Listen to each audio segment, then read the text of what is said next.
Now on CoastTV News. Delaware's Office of New Americans, what the Meyer administration wants for the immigrant community. New rules approved, retail marijuana stores now allowed in new zoning districts. Boaters near West Ocean City could soon have an easier time navigating these waters when dredging is set to begin. It's about to become a bit clammy, a bit cloudy, and late tonight, a bit rainy. This is CoastTV News at 5. A new step to help Delaware's immigrant community. Good evening. I'm Christina DeRobertis in for Madeline Overturf. And I'm Charlie Sakaitis. We begin tonight with Delaware launching the Office of New Americans. Governor Matt Meyer recently made the announcement to provide support to the immigrant community. The office is part of the Department of State, and it will be offering citizenship assistance, language support, and workforce development. CoastTV reporter Ana Sofia Roman is in our newsroom. Ana Sofia, the inaugural director of the office, said the goal is to make sure everyone feels welcomed. Christina, according to the governor's office, almost all states across the country have an Office of New Immigrants or something similar to support that community. Here in Delaware, 11.5% of the population is immigrants. That's according to the American Immigration Council. Ronnie Baltasar Lopez is a son of immigrants himself and the former director of Policy and Communications at the Department of State. For his new role, Baltasar Lopez brings lived experiences to help others and says he's grateful for the opportunity to serve in this capacity. It means taking the first step in the state of Delaware to ensure that our immigrant population, our community, their voices are heard and that there are vehicles and opportunities for them via the state process to help them integrate into our societies. Neida Albarran is involved with the immigrant community in different capacities and says anything to help the community is a blessing. Our systems are very unique to the United States, and so people from other countries might feel a little lost navigating through these systems and inserting themselves into these systems. And so having an office that will be there to kind of help them navigate and understand how the system works as they become new citizens and incorporate into our community in the many ways that they do and have will be such a help. Baltasar Lopez says the Office of New Americans will work with organizations that have helped the immigrant community for years now. It's an opportunity to convene all these organizations and make sure that we're all working in unison and not in silos, because at the end of the day, it doesn't matter if you're in Wilmington, an immigrant in Wilmington, or an immigrant down in Selbyville, the needs are still there and the challenges are still there. Taking a step to support Delaware's immigrant community. Baltasar Lopez said they're getting ready to go on a statewide listening tour to understand the needs of Delaware's immigrant community, but also the organizations that help them. That's expected to start in January 2026. Back to you. Thank you, Ana Sofia. And the Delaware Office of New Americans was first proposed in Senate Bill 27 earlier this year. That bill did not advance in the Senate Finance Committee, so the position was inserted into the 2026 state operating budget as a vacant position within the Department of State. Sussex County Council has approved new rules that make it easier for retail marijuana stores to open in more commercial areas. CoastTV News reporter Brandon Ferguson is live in Georgetown. Brandon, there was only one vote against the new rule. Charlie, Council Vice President John Riley said earlier today in county chambers during his no vote that these new rules go directly against the safety and well-being of the people here in Sussex County. The new rules include now allowing retail weed stores to build within a half mile outside of a city or town. That boundary was previously at 3 miles. New rules also allow for building of retail weed stores in C2 medium commercial districts, and that's joining the C3 heavy commercial districts. And you may remember in September when this was all being discussed first, that there was a discussion of limiting the area between sensitive areas like churches and schools and how far they can be away from retail weed stores. And that is still currently set and untouched at 3 miles here in Sussex County. Live in Georgetown, Brandon Ferguson, CoastTV News. This brings us to our CoastTV poll. We want to know, should Sussex County loosen restrictions on where these marijuana businesses can go? Let's take a look at the results here. So far, 57% say yes, 43% say no, almost split down the middle there. And if you want to vote in this, or if you want to leave us a comment, you can do that. Go to coasttv.com or use our mobile app. Now let's take a live look outside into Laurel as we check in with our First Alert Chief Meteorologist, Paul Williams. So it's kind of interesting. We're still getting milder in the daytime hours, but still chilly in the morning time. And late tonight, we may have to deal with a couple of showers. We're looking for those showers to kick in Ocean City as early as 7 o'clock. Now, here's a wide view of what's happening. We can see those scattered showers making a move coming in from the west, despite having a high pressure system in place. Now, coming up, we'll talk about the exact timing of that rain, and we'll also talk about that chilly, cloudy situation that we're going to have to wrestle with for the rest of the week. Thank you, Paul. Picking up where they left off. In July, the U.S. Army Corps of Engineers got to work on an emergency dredging project near the Ocean City Inlet, but that was eventually put on pause. Coast TV News reporter Kevin Zapay is live in West Ocean City now. Kevin, they're coming back to remove even more muck from the channels. Christina, right behind me is where the U.S. Army Corps of Engineers plan to dredge. And boaters we spoke with today say that this area has caused problems for years. Now on Thursday, the U.S. Army Corps of Engineers plans to bring in Dredge Merton, a piece of equipment they'll use to clear out 5,000 cubic yards of material near the West Ocean City Harbor. In July, Dredge Merritt did an emergency passover around this same area before the White Marlin Open began. They removed a total of 8,000 cubic yards of material during that time. Brendan Hanley, the owner of Pure Lore in West Ocean City, says this project is vital to the town. We've seen boats get hung up there, so I think it's important, and doing it when it's not, in season, where there's not a ton of traffic, probably makes most sense. The Corps of Engineers plan to finish this project by November 25th, but if they can't finish the work in time, then they'll cease operations for Thanksgiving and Black Friday and resume on November 29th. I'm Kevin Zapay, live in West Ocean City, Coast TV News. In a highly anticipated vote, the House today compelled the Justice Department to release their files on convicted sex offender Jeffrey Epstein. A vote that has created discord within the Republican caucus and the White House, but a win for the bipartisan group working for months to get this passed. As NBC's Gabe Gutierrez shows us, it's a win for survivors who say they've been trying to be heard for years. After months of delays and pushback from the White House, lawmakers in the House voted to compel the Justice Department to release all of its files on the late sex offender Jeffrey Epstein. The yeas are 427, the nays are 1.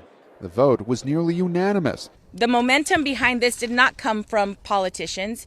It came from survivors and the public who demanded answers. The vote comes after President Trump made a sharp about-face to back the bill once it became clear a majority of Republicans supported it.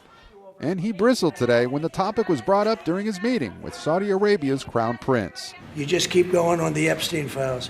And what the Epstein is a Democrat hoax to try and get me not to be able to talk about the $21 trillion that I talked about today. But Trump supporters push the issue, and it's created a rift with one-time staunch MAGA backer Congresswoman Marjorie Taylor Greene. And he called me a traitor for standing with these women. She joined Kentucky Congressman Thomas Massie, one of the leaders of the bipartisan move to release the files.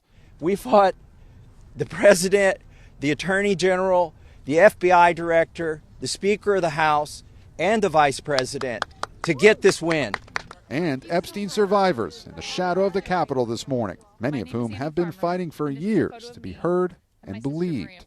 This is not an issue of a few corrupt Democrats or a few corrupt Republicans. This is a case of institutional betrayal. So you have a choice to show millions of Americans whether you stand with us or with the powerful predators that are counting on your complicity. Now that the bill has passed the House, it heads to the Senate. Days ago, it seemed unlikely to pass there, but now with that landslide vote in the House, that could change. The president has said he will sign the bill if it reaches his desk. Gabe Gutierrez, NBC News, the White House. In the wake of the Key Bridge collapse, officials now discussing the findings of an investigation, what they say caused the blackout. It's going to stay cloudy and clammy in the morning time, but for tonight at about 9:30, we're looking at this much rain. But first, a new evidence storage facility coming to Milford when the project is expected to begin. Up next. This is Coast TV News at 5. A new evidence storage facility is coming to Milford. When the police department opened its new facility back in 2023, though, the evidence room was cut due to cost concerns. Last week, Milford City Council voted to move ahead with a roughly $2 million plan to build it, as Milford DPD says the need for evidence room is growing. The project will turn an empty plot behind the police station into a secure space to process vehicles and store major evidence. Police say that the need has grown as Delaware State Police scale back their response to serious and deadly crashes, and as crashes continue to rise across the state. It'll give us the opportunity to not only store like large evidence such as like bicycles and stuff that we can't actually bring into the physical building, but it'll give us a space here that we can secure that on site, as well as it gives our crime scene investigator and our accident reconstructionist unit a place where they can process vehicles for evidence. Milford Police said the project is expected to begin in January 2026, and they hope to have it finished by the fall of that same year. Coming up next, Paul Williams is in our Coast TV First Alert Weather Center tracking your forecast coming up after this.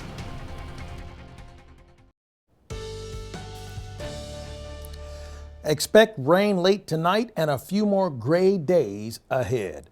In Lewis, right now, we're holding 48 degrees, winds out of the north, still staying relatively calm.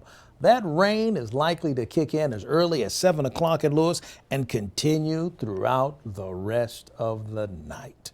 We're at 46 degrees currently, Millsboro, as well as Long Neck, 47 in Gumboro, Del Mar, as well as Laurel, and we're looking at temperature at 47 degrees in Bridgeville. This is a look at the rain that we're talking about. Now, it's a large area in general. It's shifting from the west to the east, and it's going to overtake the Del Mar Peninsula in mere moments, to be quite honest. I don't see anything severe connected to this weather, but we do have a couple of areas of yellow, which is embedded thunderstorms, and heavier downpours, because late tonight it won't have the sunshine to feed on to stay strong. But overall, look for it to start off very light and then end up moderate in some places. During that same time frame, we're going to drop to near 40 to 41 degrees, generally speaking, for everyone. 41, for example, in Millsboro, 41 for us in Georgetown, and then 40 actually down in Willards, just as an example. So tonight we deal with the rain. Wednesday, we stay cloudy with a chance of some early morning showers. Now, let's track what we're expecting tonight. Now, by tonight, remember when I was referring to those places where we have some embedded thunderstorms or at least moderate heavy downpours? We could see that right to the south of Ocean View, right around, let's say, 10:30, right around that time. And then it passes through. Then we have another line that's going to slide through quickly. And then by the time we get into the early morning hours, most of the rain will have passed, but we'll still have some leftover lingering clouds. As far as the amount of rain concerned, between a ½ inch to about 3/4 of an inch, generally for everybody, closer to a ½ inch more than anything else. So we're not expecting a deluge of rain. 50 for the high today, 58 is the norm. Now, when you take a look at the temperature trends, we're looking at, as of late, the blues are indicating we've had temperatures that are a little bit below the norm for this time of the year. So highs tomorrow, we're going to stay cloudy, but we're looking for a high of only 52 degrees, for example, in Seaford. We'll only get up to 52 in Cambridge, and we're going to stay below the norm for us, even in Snow Hill, as well as Pocomoke City, slightly, but still. Now, so we look for this to move out of the way going into Wednesday and Thursday. We stay cloudy for a little bit, and we're expecting for it to stay dry. Now, when you take a look at our precipitation trends so far, for the month, we're about 1.33 inches shy of our normal amount, but for the entire year, we're only 1 inch in the positive. We've been dry a lot lately, so we're keeping a close eye on our drought meter. We're a bit dry, but not unusually dry, not drought dry, but we are indeed dry. But the good news is our precipitation outlook within the next 8 to 14 days looks like we're going to kick in at the normal amount or just slightly above it. So we may catch up with those numbers before the month is done. Here's a look at your 7-day forecast. Yeah, I just don't see much in the way of sunshine for Wednesday, Thursday, or quite frankly, not even Friday. And then we'll have some showers on Saturday. That's something to look forward to. I guess it is, Paul. The NTSB is releasing the findings of its investigation into the Key Bridge collapse. The National Transportation Safety Board met this morning to address the collapse. Multiple power outages on the dolly caused it to crash into the bridge's southern pier, which then collapsed. Officials say an electrical breaker on the ship tripped, causing the blackout. Investigators also found that the bridge was not rated for impact with modern vessels. And while many were saved by quick actions from police on the night of the crash, more direct communication with the construction workers on the bridge could have saved their lives. The timeline to rebuild the bridge now stretching into 2030 with an estimated price tag between $4.3 and $5.2 billion. It's that time of year for the Bless Our Children campaign. Every year, CoastTV works to make the holidays a little brighter for kids across Delmarva. The money that you give goes to local charities. They buy presents, Christmas presents. Here's how you can support. For many in our community, the holiday season can bring about stress, as they strive to create unforgettable moments for their cherished little one. And that's where the Bless Our Children campaign can help, but we need your support to make it happen. All the money you donate goes to local nonprofit organizations which give gifts to children this holiday season. And you know what, Mike? Every penny, every single one you give helps families right here in Delmarva because WBOC covers all administrative costs. Send a donation and a holiday card, and we may read your well wishes on the air. Businesses can also help Bless Our Children by accepting the Shell Brothers Bless Our Children Challenge by donating at least $1,000. As our thank you, we'll list your name on the Shell Brothers Honor Roll in order of amounts given in increments of $1,000. You can donate by sending a check or money order to the address on your screen, or you can use your credit card online at blessourchildren.org. Together, we can make the holidays this year a special one. Bless Our Children is administered by the Draper Holdings Charitable Foundation. Coming up tonight on DSN at 8:30, Decatur taking on Dover in boys basketball. Then catch the final score at 10:30. And coming up, an extraordinary session to address a $400 million budget shortfall. What's being discussed tomorrow in Dover. Stay tuned on CoastTV News at 5. Delaware lawmakers are set to meet for an extraordinary session to address a $400 million budget shortfall. The Senate will meet to talk about House Bill 255, a measure to decouple Delaware's tax code from federal changes. The House debated a bill last week before passing it. The Senate will meet tomorrow at 2:30 at Legislative Hall in Dover. The Thanksgiving holiday period, it's already one of the most dangerous travel periods of the year. The crash rate for the Sunday after Thanksgiving is 65% higher than the previous Sunday. That's according to data analyzed by the technology company Samsara.